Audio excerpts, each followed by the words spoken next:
Bien,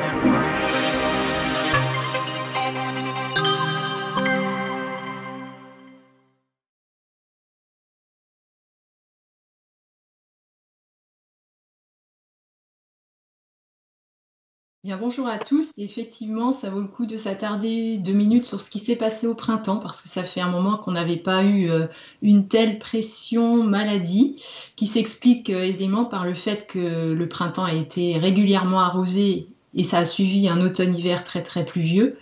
Donc vous avez sur la gauche la carte des cumuls de pluie de mars à mai, avec des cumuls très très conséquents, et notamment sur la façade atlantique, et des écarts à la médiane souvent dans ces secteurs qui dépassent les 150 mm par rapport à la médiane sur 20 ans.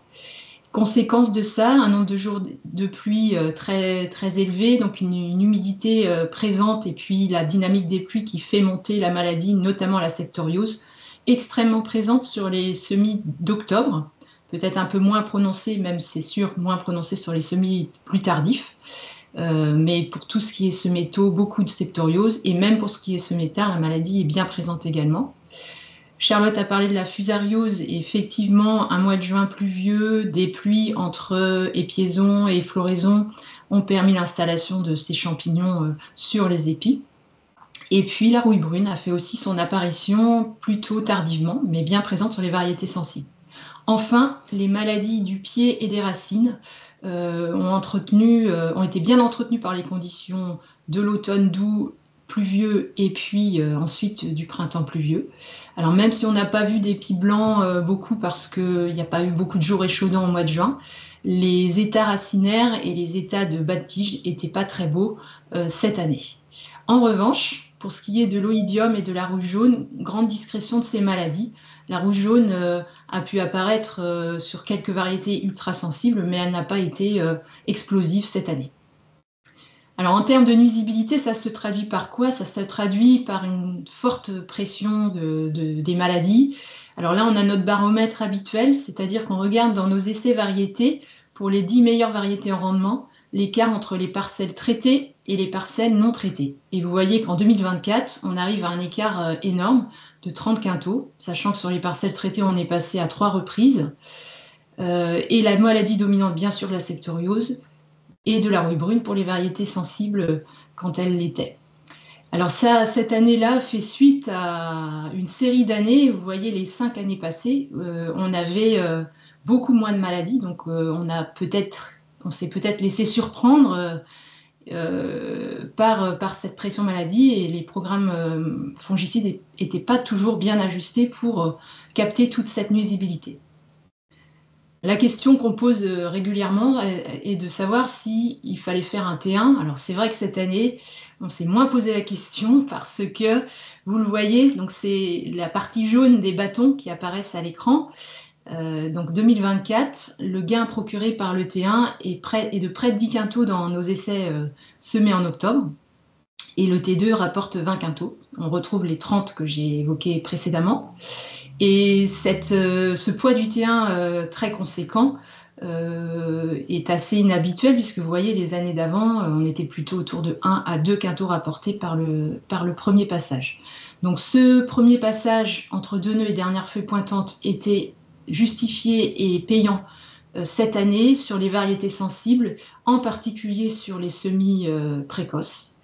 Mais il faut quand même réinsister sur le fait que c'est important de le faire quand on doit le faire, mais c'est quand même le T2 à dernière feuille étalée qui est le pilier de la protection.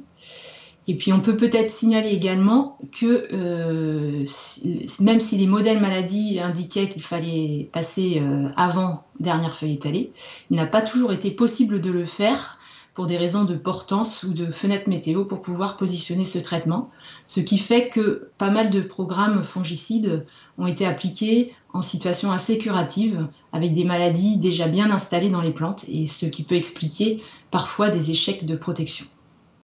Donc on vous a résumé ici, à chaque chapitre, il y aura un résumé de la séquence. Donc je ne vais pas me répéter, mais là vous avez l'essentiel de ce que je viens de présenter. Alors la question qui se pose ensuite, c'est de savoir comment se sont comportés les fongicides disponibles actuellement. Donc, on va regarder quelques résultats d'essais. Donc, pour présenter ces résultats, je vais prendre le temps sur cette diapo. Après, vous verrez, les diapos suivantes sont toujours présentées de la même façon. Donc ici, on compare des T2 qui viennent en relais d'un premier passage, puisque je l'ai dit, souvent ça déclenchait. Donc un premier passage à base de soufre, à l'exception de l'essai de Loire-Atlantique sur lequel on n'a pas pu passer, en fait, même si le modèle déclenchait, on n'avait pas de fenêtre météo pour passer. Et donc ensuite, en deuxième passage à dernière feuille étalée, on a comparé les différents T2 qui apparaissent au centre du visuel, là. Sur la gauche, vous avez des bâtons verts qui représentent l'efficacité foliaire notée vis-à-vis de la septoriose. Donc on note la quantité de septoriose présente sur les organes et ensuite on calcule une efficacité. Donc c'est une efficacité en pourcentage. Les petites lettres correspondent aux tests statistiques de comparaison des moyennes. Donc quand les lettres sont communes, c'est qu'il n'y a pas forcément qu'il n'y a pas de différence statistique au plan statistique. On voit toutefois, donc même si les lettres se chevauchent, qu'il y a un gradient d'efficacité. C'est comme ça que sont rangées les modalités là dans notre graphique. Et de l'autre côté, sur la droite, ce sont les rendements procurés par chacune des modalités comparées, sachant que le témoin avait un rendement de 52 quintaux. Et donc, on a une visibilité assez forte dans ces regroupements d'essais.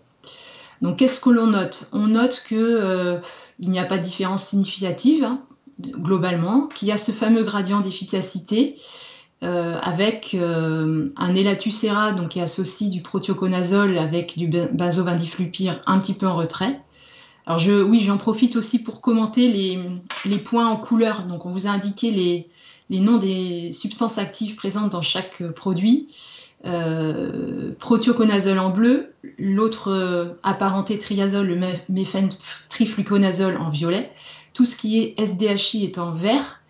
Les strobilurines sont en jaune, et puis la phenpicoxamide, autre famille de molécules, enfin autre mode d'action, en rouge. Donc je disais, la Tucera un petit peu en retrait, et ça conforte ce qu'on commençait à voir depuis les 2 dernières années. Le Revistar, qui est un peu notre étalon, qu'il va falloir monter en dose à 0,75 pour arriver à concurrencer ou à s'approcher des solutions à base de phenpicoxamide. L'Univoc, donc qui contient phenpicoxamide plus prothioconazole, qui est désormais au niveau des meilleures références du marché. Et puis 2 associations en bas de tableau, donc qui sont les meilleures ici sur cette séquence d'essais, qui associent la phenpicoxamide avec un SDHI ou 2 SDHI dans le cas de Silvron Gessicovan. Donc des solutions finalement sans triazole qui tirent bien leur épingle du jeu depuis quelques temps, et ça a été confirmé en 2024. Alors on va regarder ce que donne, on va faire une focale sur les solutions à base d'Univoc ou Quench. Donc vous voyez ici, il y a des différences significatives pour le coup. On a regroupé 7 essais sur 2023-2024 et on confirme ce qu'on voyait dans les essais 2024 précédemment, avec une solution Univoc au niveau du Revistar à 0,75, 0,8 litres, c'est un peu l'équivalence qu'on vous proposera tout à l'heure. Et puis, on peut aussi compiler un plus grand nombre d'essais sur 3 années pour regarder la performance des solutions sans triazole, donc Kestar et Latus Plus ou Silvron Gessicovan, qui sont également sur 3 ans. On a la même tendance que ce que l'on voyait si l'on regardait uniquement les essais de 2024. Et on retrouve également le retrait de l'Elatucera sur septoriose, ici, à la fois en efficacité et en rendement. Donc voilà, de même, un petit résumé des essais que l'on vient de voir, que je ne vais pas répéter, mais qui apparaissent à l'écran. Donc Charlotte, je te laisse présenter les évolutions en termes de résistance qui peuvent peut-être expliquer le comportement des molécules que l'on vient de voir juste à l'instant. Voilà, donc on va maintenant effectivement parler de résistance et voir notamment quelles sont les évolutions des touches de septo, notamment triazole et SDHI, en s'adossant aux résultats du réseau performance. Alors, dans un premier temps, on va refaire un point sur les différentes souches que l'on est susceptible de rencontrer dans le paysage. Donc, dans le tableau que vous voyez affiché sur la diapo, on a un récap des différentes souches et de leur profil de résistance vis-à-vis des différentes molécules ou du moins des grandes familles chimiques, enfin des grandes familles de fongicides, on va dire. Donc c'est une caractérisation qui est réalisée par l'INRA. Donc le code couleur va nous indiquer l'impact de la présence des souches sur les efficacités des fongies. Donc j'attire quand même votre attention sur le fait que les couleurs, et notamment le vert, ça va pas témoigner d'une bonne efficacité de la matière active sur l'accepto, mais ça veut dire que la souche ou la présence de souches ou de cette catégorie de souches-là ne va pas impacter l'efficacité intrinsèque du produit. Les efficacités des produits, on les évalue par ailleurs. Donc là, c'est vraiment l'impact des souches sur les efficacités. Et donc, à contrario, quand on a du rouge ou du noir, ça va signifier que la présence des souches va impacter fortement les efficacités des familles chimiques. Donc, au niveau des différentes souches suivies par l'INRA, on a en premier lieu les souches résistantes au triazole, qui sont réparties en 3 catégories. Donc, les souches faiblement, moyennement et fortement résistantes au triazole. Donc, comme vous le voyez dans le tableau, les souches vont impacter les efficacités des triazoles, alors plus ou moins fortement selon la souche qui est présente et selon la matière active. Parce qu'on a aussi des groupes au niveau des triazoles. On ne va pas rentrer dans le détail, mais voilà. Donc, il peut y avoir quand même des nuances en fonction de la matière active. Et comme vous le voyez dans le tableau, ces souches-là, résistantes au triazole, ne vont pas impacter les SDHI. Donc, vous voyez que ça reste vert dans le tableau. Ensuite, la colonne d'après, c'est les souches MDR, donc multidrogues résistantes, qui vont, elles, présenter des niveaux de résistance élevés et croisés à l'ensemble des triazoles. Et on va avoir un impact également, vous voyez dans le tableau, sur les SDHI. Ça reste plus modéré que sur les triazoles, mais malgré tout, il y a quand même un impact. Et enfin, depuis une petite dizaine d'années, on observe des souches qui sont résistantes au SDHI, donc c'est les CAR-R. Et depuis 2021, on a une dichotomie, enfin une séparation de ces souches CAR-R avec l'apparition des souches CAR-HR, donc les souches hautement résistantes au SDHI. Et donc, comme vous pouvez le voir dans le tableau, on va avoir un impact qui va être plus ou moins fort de la présence de ces souches sur les efficacités des SDHI, mais par contre, on n'impactera pas l'efficacité des triazoles. Et puis, les multisites, là, vous voyez qu'ils sont situés au milieu, ici, là, ne vont pas être impactés par l'apparition de ces résistances. Donc, maintenant qu'on a bien en tête les différentes souches et résistances qui existent, on va regarder quelle est l'évolution des souches au cours du temps. Donc, sur ce premier graphique, on va regarder l'évolution des souches résistantes au triazole. Donc, on a les souches faiblement résistantes en vert, donc qui, vous le voyez, ont complètement disparu en fait depuis 4-5 ans. En orange, on a les souches moyennement résistantes au triazole, qui, elles, vont être également en très forte diminution. Enfin, elles tendent à disparaître également. En parallèle, on a des souches en rouge hautement résistantes et les MDR en bleu, qui, elles, vont plutôt en tendance à l'augmentation et qui sont largement majoritaires. Et donc, du coup, ce qu'on peut noter quand même, c'est que la proportion reste stable entre 2023 et 2024. Et pour répondre à la question qu'Anne venait poser tout à l'heure, c'est notamment la présence de ces souches en de telles proportions qui permet d'expliquer ou de comprendre en fait l'érosion de l'efficacité des triazoles dans la lutte contre l'accepto. Donc, sur le graphique qui vient d'apparaître, donc à droite, on a la même chose pour les souches CAR-R et CAR-HR. Donc, c'est les souches qui sont résistantes et fortement résistantes au SDHI. Donc, souches qui sont apparues beaucoup plus récemment. Donc, on les regarde, vous voyez, depuis 2017. Et comme vous le voyez sur le graphique, ces souches-là ont également une forte tendance à l'augmentation. Donc, forte croissance depuis leur apparition. Mais comme pour les triazoles, on est stable entre 2023 et 2024. Hop. Et puis, à titre d'info, on n'a pas détecté de souches spécifiquement résistantes à la Fenpico en 2024. Voilà. Donc, la question qui vient après et qu'on se pose tout naturellement, c'est est-ce qu'on observe une perte du niveau d'efficacité des solutions de référence suite à ces présentations-là? Donc, Anne-Monique a déjà en partie répondu à la question en nous présentant les résultats nationaux. Et en tout cas, ce qui est certain, c'est que les fongicides actuellement sur le marché, et notamment les solutions qu'on a en référence, on va dire, à base de SDHI, conservent de bons niveaux d'efficacité sur l'accepto. Ça, c'est notable. Par contre, ce qui est également notable, c'est qu'on va observer des érosions des niveaux d'efficacité des spécialités qui sont plus marquées dans les secteurs dans lesquels on a une situation de résistance qui est plus fortement installée. Donc, je pense notamment au secteur plutôt Hauts-de-France ou Picardie. Donc, c'est des zones situées vraiment en Nord-France dans lesquelles on a la résistance qui progresse plus rapidement. Et donc, je vous disais, cette année, on n'a pas d'évolution de résistance entre 2023 et 2024 au niveau national. Par contre, c'est vrai que dans ce secteur-là, on a quand même, malgré tout, une légère évolution de la part des souches CAR-R. Donc, ça progresse visiblement plus rapidement dans certains secteurs.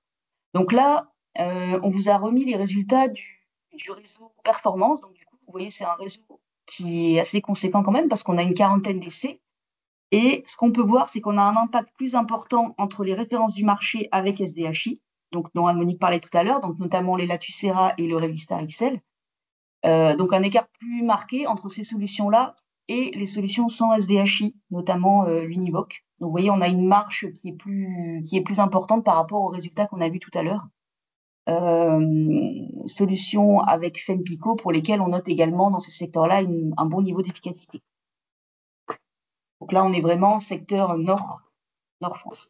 Donc en gros, si je résume très rapidement, au niveau national, on n'a pas d'évolution des souches résistantes entre 2023 et 2024.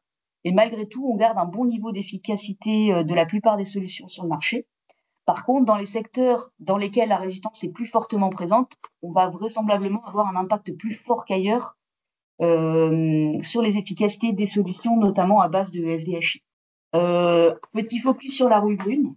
Alors, sur le graphique que vous voyez apparaître à l'écran, on va regarder les niveaux d'efficacité sur rouille brune de 2 spécialités commerciales depuis 2015.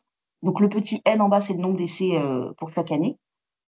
La barre en jaune va représenter l'intensité de la maladie observée dans le témoin non traité. En bleu clair, on va avoir les niveaux d'efficacité du Cardix et en bleu un peu plus foncé, les niveaux d'efficacité de l'Elatucera au cours du temps. Alors, pour rappel, les SDHI sont pas forcément réputés pour présenter une grande efficacité sur rouille brune, sauf justement la matière active, le benzoverniflupyr, qui est présent dans les solutions Elatus, qui faisait référence jusqu'alors.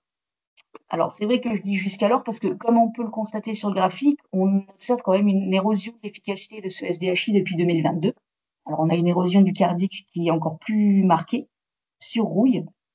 Et donc là, clairement, on a affaire à une résistance qui va impacter l'efficacité de ces solutions sur rouille brune.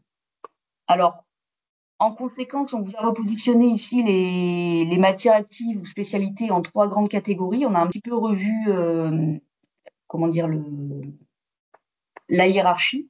Donc, les meilleurs niveaux d'efficacité vont être obtenus avec les strobiluries, notamment pyraclostrobine et azoxystrobine, qui sont les 2 meilleurs strobes sur rouille brune. Jusqu'à l'année dernière, on trouvait les Lattucera dans cette première catégorie parce qu'on avait le benzoverniflupyr qui était très efficace sur rouille. Et comme je vous le disais, c'était un petit peu l'exception. Depuis cette année, on l'a plutôt catégorisé dans la catégorie intermédiaire, donc dans laquelle on va retrouver des solutions pour lesquelles il n'y a pas de strobe, qui présentent un niveau d'efficacité intermédiaire. Donc c'est un groupe, en fait, il faudra, si jamais on a un risque rouille brune, complété avec une strobe. Et enfin, dans la dernière catégorie que vous voyez en bas, entourée en jaune, on va retrouver certains SDHI qui sont moins performants sur la rouille, le Protio et la FENPICO, qui, quant à elle, s'avèrent insuffisantes pour gérer les rouilles. Enfin, on le savait déjà, c'est pas une surprise. Et donc, en guise de recommandation, donc si jamais on a un risque rouille brune, alors clairement, on ne peut que vous recommander, vous inciter du moins à faire le choix d'une variété qui va être résistante à la rouille brune, c'est le premier levier. Mais on a bien conscience que le choix variétal, ça reste un compromis. Donc si jamais on a une variété qui s'avère être non résistante à la rouille brune et qu'on a un cas de maladie avéré, du coup on vous recommandera grosso modo d'ajouter une strobe à votre T2. Et même si vous avez prévu de traiter avec un Elatucera, une solution à base de benzoverniflupyr, désormais on conseillera quand même de compléter avec une strobilurie. Et enfin, que peut-on attendre des solutions de demain ? Donc, en ce qui concerne notamment des efficacités sur septoriose, donc on va retrouver sur le graphique les solutions actuellement disponibles sur le marché. Alors, comme Anne-Monique vous disait tout à l'heure, les niveaux d'efficacité septo et les rendements à droite. Donc, on va dire les références actuelles qui vont nous servir en quelque sorte d'étalon, donc les Lattucera et le Revistar XL, et les 2 solutions à base de FENPICO. du coup avec les codes couleurs qu'Anne-Monique vous a présentés tout à l'heure. En orange, on a 2 solutions à venir qui s'avèrent au final, alors est-ce qu'on peut dire décevantes? Du moins qui sont positionnées entre un Révi à 0,75 et un Elatusera à 0,75. Donc on a la première qui contient du protio et 2 SDHI, donc du bixaphène et du fluxapyroxate, et celle juste en dessous qui contient du méphène, du soufre, associé à du Priexor. Et puis enfin, donc qui sont positionnés ici, donc au milieu des références, on va dire. Et puis, tout en bas, là, vous avez les solutions à base d'adépidine. Et donc là, on note quand même un gap important entre les solutions actuellement présentes sur le marché et les solutions à base d'adépidine. Du coup, c'est les seules modalités qui se distinguent vraiment significativement des autres. Et on a un gap, donc du coup, je vous le disais, en termes d'efficacité et de rendement. Donc c'est une molécule qu'on espère, alors c'est vrai que ça fait un moment qu'on vous en parle, mais on l'espère maintenant pour la campagne 2026. Voilà, et quand on la regarde en pluriannuel, on confirme la très bonne performance de cette matière active sur la septoriose notamment. Donc je dévoile pas la suite, mais vous verrez qu'elle montre également un intérêt sur Orange. Donc en gros, si je résume, que retenir pour 2025 et quelles sont nos recommandations? Comme on l'a vu, stabilité des souches des septos, donc que ce soit triazole, SDHI, MDR. Donc, dans la région, chez nous, globalement, les solutions disponibles vont garder un bon niveau d'efficacité sur septo. On fait légèrement évoluer les équilibres techniques. Donc, le nouvel équilibre technique qu'on vous propose dans la région, c'est un Elatusera 0,9 litre, ils va reprennent être équivalent 0,15 techniquement à un Revystar XL 0,809, techniquement équivalent à un Cardix 1 litre, lui-même techniquement équivalent à un Univoc 1 litre. Voilà. Donc là, ça découle directement des résultats obtenus au cours de la campagne 2024. Une érosion de l'efficacité du benzovindiflupyr sur la rouille brune. Donc, globalement, ce qu'il faut retenir, c'est que les solutions à base d'Elatus, désormais, il faudra les compléter avec une strobe pour garantir un niveau d'efficacité sur la rouille brune. Au niveau des règles de constitution des programmes, on n'a pas grand-chose qui change. On garde globalement la même chose que l'année dernière. Donc, alterner les matières actives et les grandes familles chimiques. Un seul SDHI par campagne. Et puis, tout de même, attention aux T2 un petit peu allégés qui ont pu coûter cher cette année. Donc, faut quand même prévoir. Enfin, ça peut fonctionner les années à faible pression, mais c'est vrai qu'une année comme la campagne qu'on vient de vivre, il fallait quand même ajuster les doses un petit peu à la hausse. Et puis, un T1 qui n'est pas systématique. Alors, il était payant l'année dernière, mais c'est vrai que c'est pas à systématiser. Il est à raisonner, en fait, le T1, comme ce qu'on vous a présenté les années précédentes, en fonction de la sensibilité variétale à la septo et à la rouge jaune, de la pression des maladies, et puis de leur date d'apparition. Alors ici, sur la diapo, vous allez retrouver un extrait de nos précos régionales. Donc, en gros, on travaille en équivalence technique. Donc là, en fait, c'est les équivalences techniques que je vous ai proposées tout à l'heure. Et dans ce cas-là, en cas d'arrivée de la septo au stade DFE, donc dans le cas où on n'a pas forcément besoin d'un T1 pour une usabilité attendue d'un niveau intermédiaire, donc on retrouve les niveaux d'équivalence technique évoqués précédemment, sachant que les programmes sont triés également par famille chimique avec un code couleur. Donc, pour faciliter la lecture, donc les SDHI en vert, en bleu le protio, violet le méphène et rouge la fène-picot. Et si jamais on a un risque rouille brune, comme je vous le disais tout à l'heure, en gros, on prend ces mêmes programmes et on leur ajoute une strobe. Et donc là, maintenant, sur la diapo, dans le cas où il aurait été nécessaire d'ajouter, de faire un T1 parce qu'on a de la septo qui serait arrivée précocement, donc en cas de nécessité d'un T1 entre deux nœuds, d'arrivée de la septo entre deux nœuds et dernière feuille pointante, à ce compte-là, on ajoutera un T1 et puis on repartira sur la base T2 présentée précédemment. Enfin, c'est la même base à laquelle, si besoin, si cas de rouille brune, on ajoute une strobe. Donc, on vous a annoncé un petit focus sur fusariose. Donc, la fusariose, effectivement, il y avait des conditions assez favorables à la maturation des péritès, des organes de conservation des champignons, et puis à la fructification, à la contamination ensuite en fin de printemps. Il faut avoir en tête que c'est une maladie qui, de toute façon, a capacité à à attaquer tous les organes de la plante, hein, depuis la semence en passant par la tige, les feuilles et puis les épis. Mais ce qui nous préoccupe souvent, c'est la partie épis, parce qu'il y a des problématiques aussi de qualité sanitaire, notamment pour les champignons du genre Fusarium. Et là, c'est vrai que vu le climat, au printemps, on était un petit peu inquiets, tous collectivement, en se disant est-ce qu'on va pas avoir beaucoup de mycotoxines dans les grains? Or, les remontées de la collecte nous rassurent plutôt. On a moins de mycotoxines que ce qu'on aurait pu craindre. Donc, c'est plutôt une bonne nouvelle et on va apporter quelques éléments d'éclairage par rapport à ce constat. Alors, bon, on parle de fusariose de l'épi, mais en fait, il y a plusieurs champignons en cause. Il y a déjà 2 grands genres, le genre Fusarium et le genre Microdochium. Et dans le genre Fusarium, il y a au moins 19 espèces recensées. Donc les 19 espèces, c'est ce qui apparaît dans le graphique en haut à droite. Là, il y a plein de petits noms et des barres rouges qui représentent sur les 3 espèces, blé dur, blé tendre et orge, le nombre de fois où on quantifie le champignon dans des échantillons. Donc plus c'est rouge, plus il est souvent quantifié.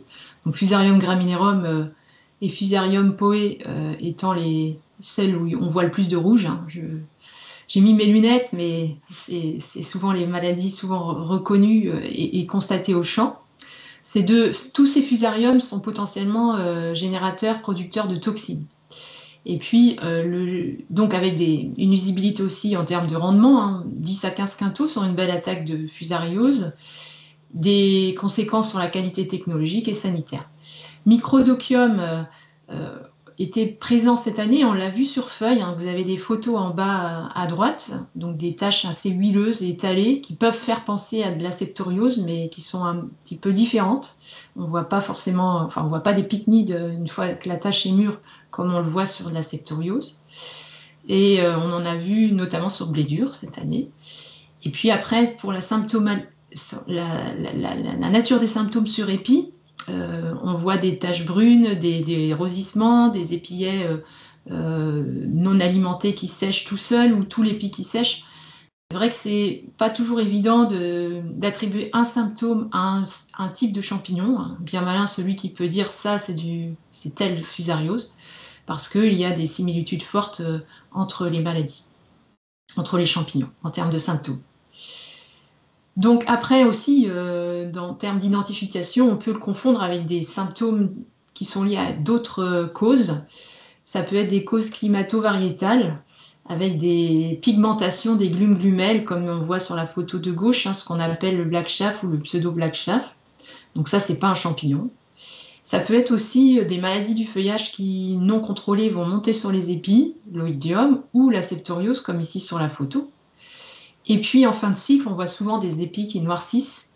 En fait, ce noircissement est dû à un champignon saprophyte, des champignons saprophytes que l'on nomme de façon générique des fumagines, et qui s'installent quand les épis ne sont plus alimentés, donc plutôt quand les tissus sont morts. Donc ce ne sont pas eux qui sont cause de nuisibilité ou de dégradation de la qualité des grains.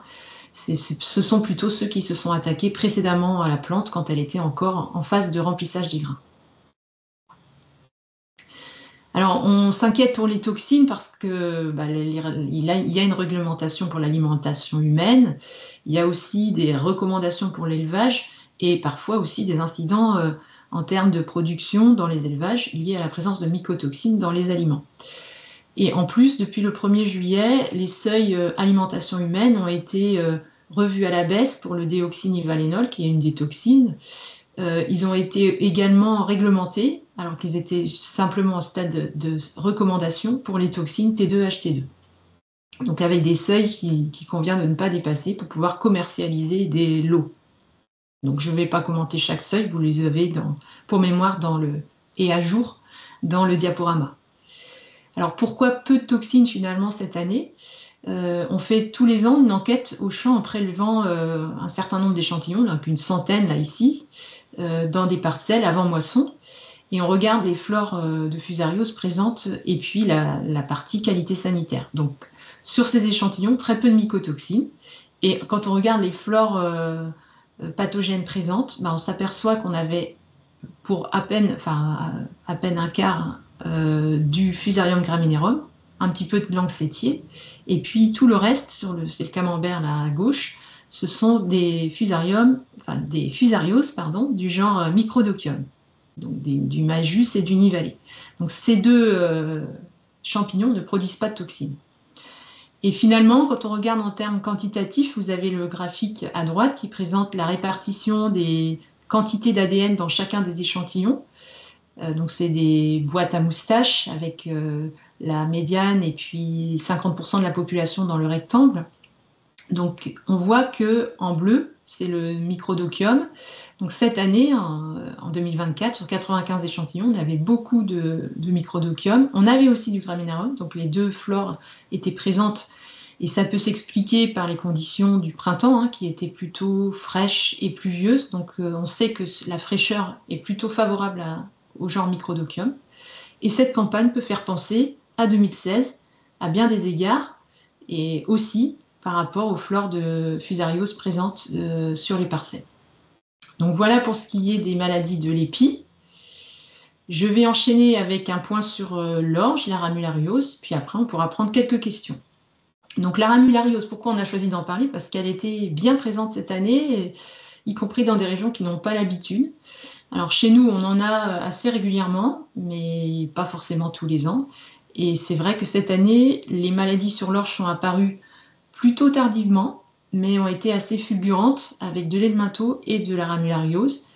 Et l'aspect fulgurance peut s'expliquer par le fait que cette maladie produit une toxine qui s'appelle la rubéline et qui est sensible à la lumière et qui est activée par l'ensoleillement. Et une fois que la toxine est activée, elle a la fâcheuse conséquence de nécroser les tissus foliaires. Donc ça peut expliquer que ça flambe assez vite, qu'on passe d'un état de feuillage vert avec des petites taches très circonscrites à un aspect brûlé assez radical sous l'action de cette toxine. Alors la ramulariose a un cycle, elle avance masquée au départ. Quand le champignon est installé dans la plante, il y a une progression asymptomatique dans la plante. Et au moment de l'épiaison ou post-épiaison, on va avoir manifestation des symptômes sur le feuillage. Et il y a aussi beaucoup de contamination par voie foliaire, c'est la voie dominante. Et si on ne contrôle pas la maladie et que les épis sont atteints, on peut avoir des semences contaminées qui, ressemées l'année d'après, vont porter le champignon de façon asymptomatique et souterraine jusqu'à ce que ça se manifeste en fin de cycle de l'orge. Donc la maladie cette année a clairement été favorisée par l'hygrométrie importante et l'alternance ombre-soleil. Donc on a un petit peu tous les ans, mais par contre l'humidité constante dans les parcelles, ça c'est quand même un fait majeur de l'année qui a pu favoriser grandement cette maladie. Alors pour ne pas la confondre, c'est vrai que c'est une difficulté, on a du mal parfois à l'identifier, à la différencier notamment de l'helminthosporiose. Ça fait toutefois des taches un petit peu plus rectangulaires, un peu plus petites, avec un point une tache marron chocolat, et un halo jaune autour. Donc cette forme rectangulaire qui fait penser à une peau de léopard. Si on veut être sûr de son coup, on peut toujours mettre en œuvre le test de la chambre humide. Donc on prend une bouteille, on garde quelques gouttes d'eau sur les parois de la bouteille, on met des feuilles à incuber pendant 24 heures à température ambiante. Et puis, pas trop tard, au bout de 24 heures, il ne faut pas attendre trop longtemps, au risque d'avoir d'autres moisissures qui se développent. Mais au bout d'une journée, on peut, si on observe à la loupe de poche, voir ce qu'on voit sur la photo centrale, des petites agglomérats, des agglomérats blancs à la face inférieure des feuilles qui correspondent aux fructifications. Si on regarde à la loupe bino ou au microscope, on peut voir ces cols de cygne, donc ces espèces de grands coups avec une petite tête qui fait penser à un col de cygne, et qui valent le nom du champignon, Colocygni, Ramularia colocygni, qui sont très caractéristiques donc, de cette maladie. Donc il y a un point important aussi, donc comme c'est pas toujours évident de la noter, et la maladie est très dépendante des conditions extérieures. Le classement des variétés, si vous prenez un catalogue variétés de blé, vous voyez des notes de ramulariose qui sont indiquées, mais qui oscillent souvent entre 5 et 6, donc c'est pas très discriminant, on est dans le ventre mou. Et de ce fait-là, la valeur d'usage de la note est assez faible.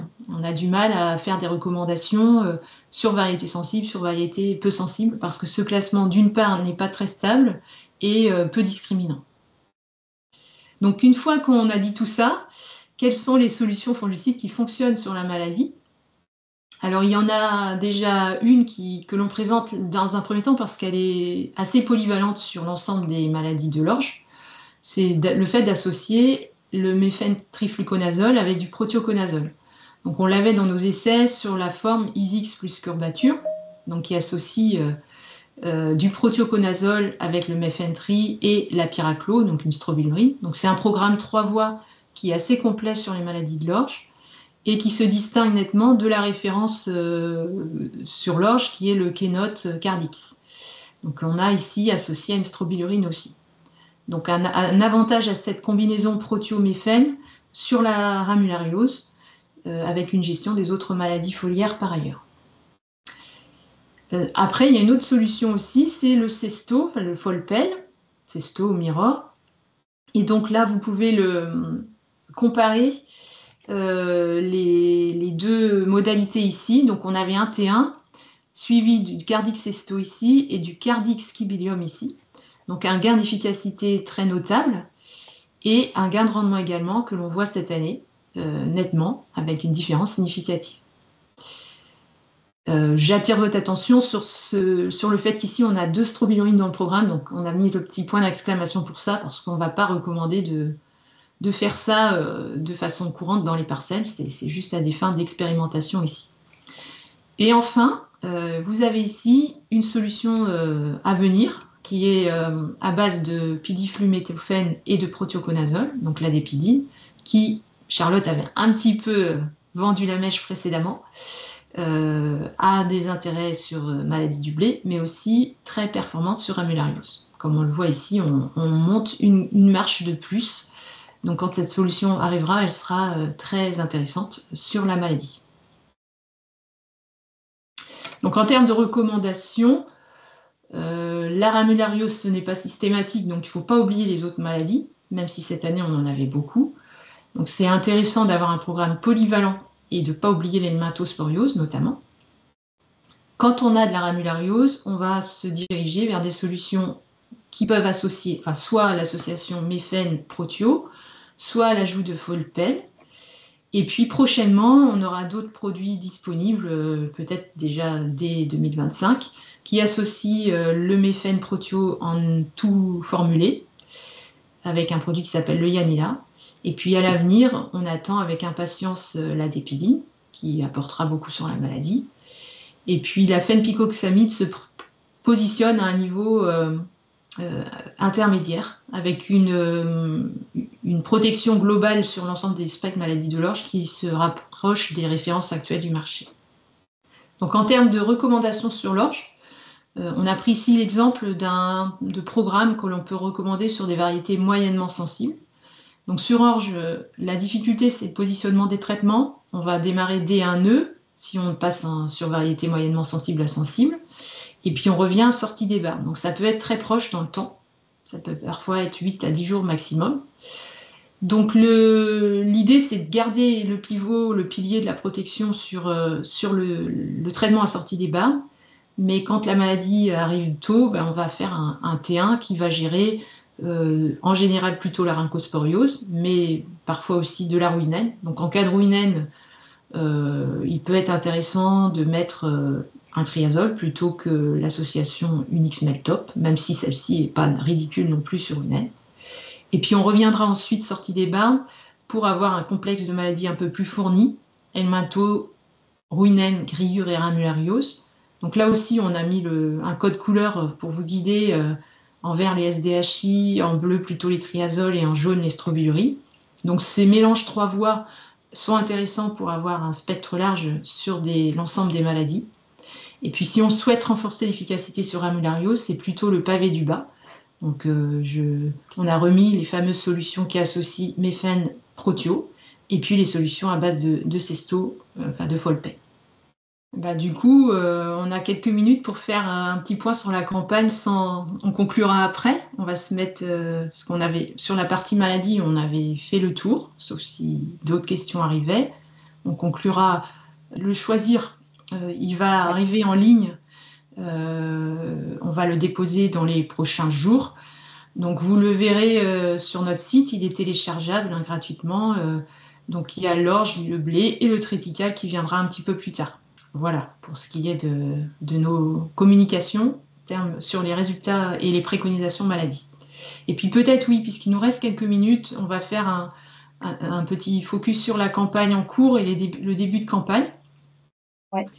Charlotte, à toi de jouer. Donc, on essaye de regarder un petit peu ce qui se passe en ce début de campagne. Donc, on a des semis qui sont retardés par les cumuls de pluie importants sur le début de campagne. Donc, il n'a échappé à personne que les cumuls de pluie sur septembre-octobre étaient relativement conséquents. Donc là, on vous a remis des cartes de pluviométrie. Donc, à l'échelle de la région, une carte de pluie qui va du 1er septembre au 31 octobre.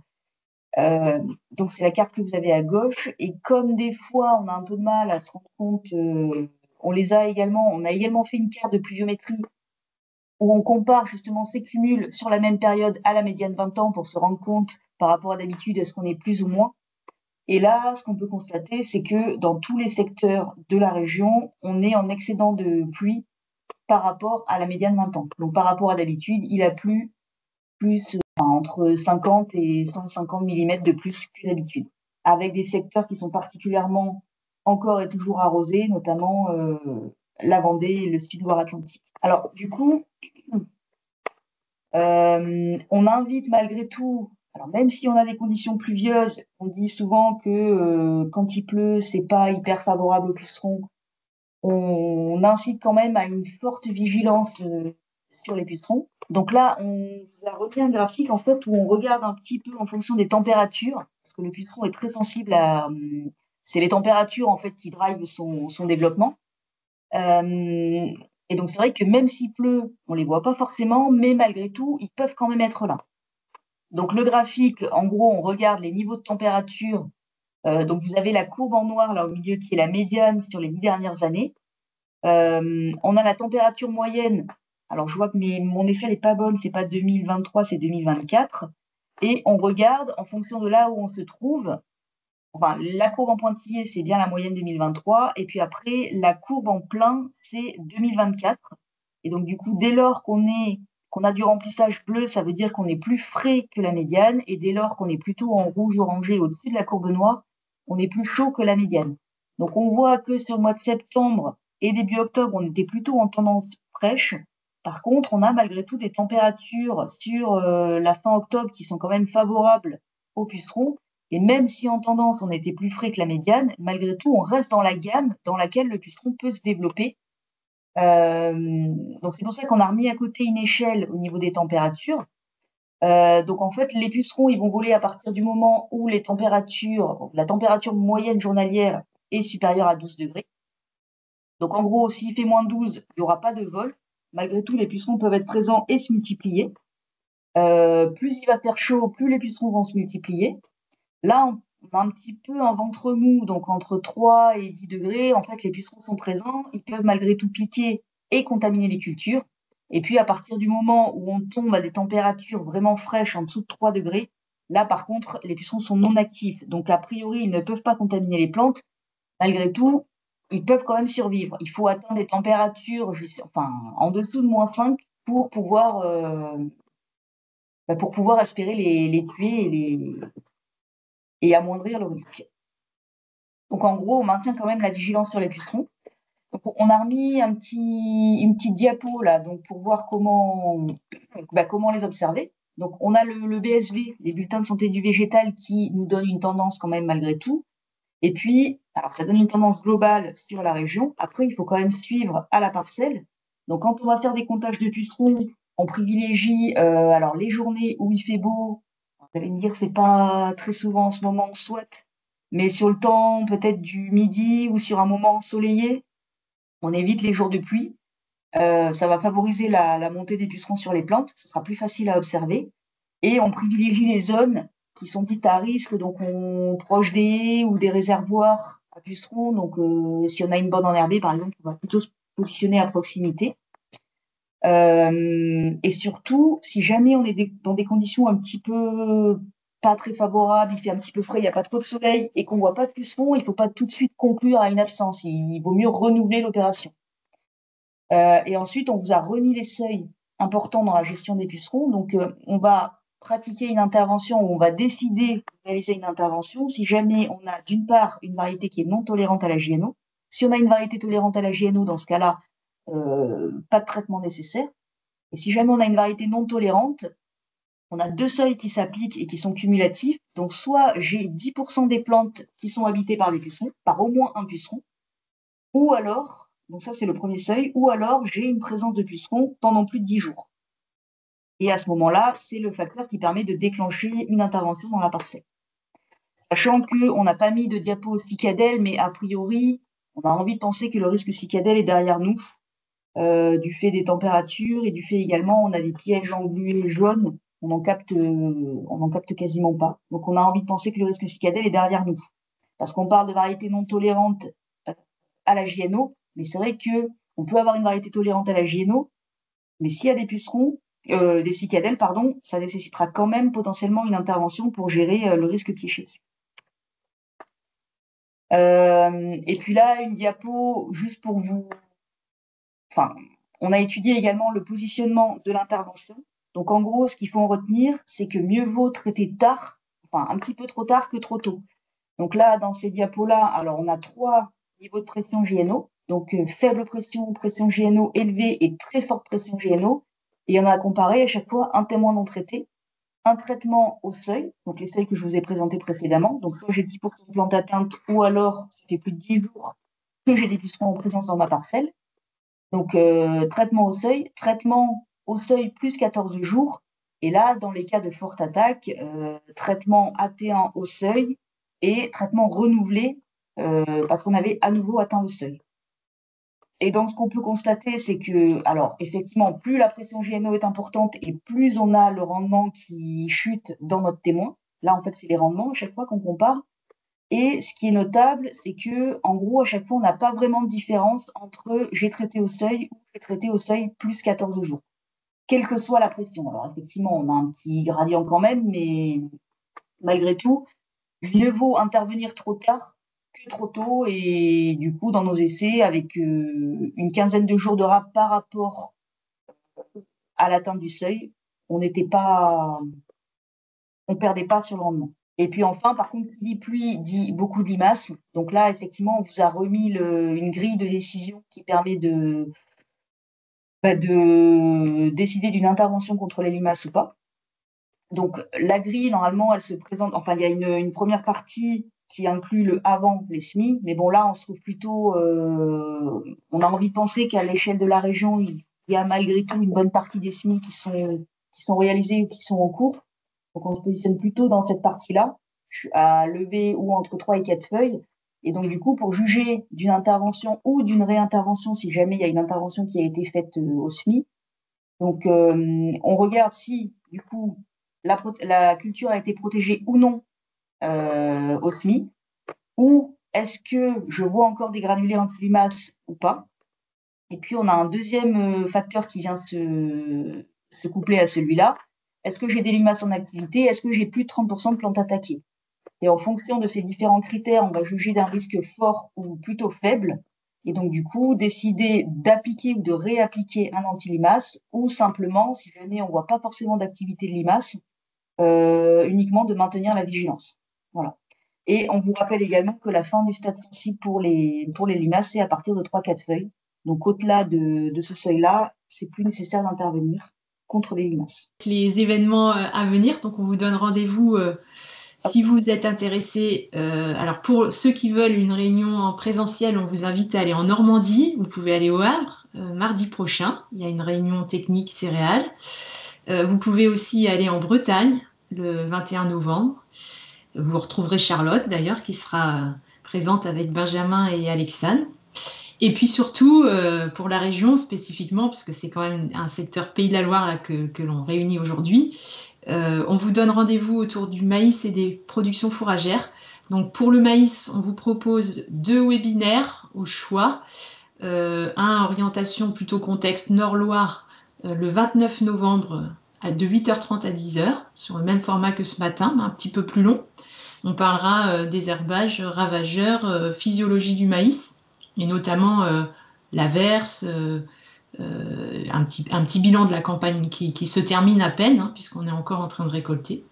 Et puis un rendez-vous le 6 décembre qui sera assez proche du précédent, donc c'est pour ça que je vous dis au choix, mais plutôt orientation secteur Sud-Loire, que l'on animera avec nos collègues du Poitou-Charentes, alors que le premier, on l'animera avec nos collègues de Normandie. Et une journée technique en salle, mutualisée pour le Nord-Loire, plutôt autour du maïs fourrage et des prairies, qui se tiendra le mardi 10 décembre après-midi dans l'amphithéâtre du lycée Latouche à Ploërmel. Donc vous pouvez vous inscrire comme vous l'avez fait sur notre site à tout ou partie de ces événements.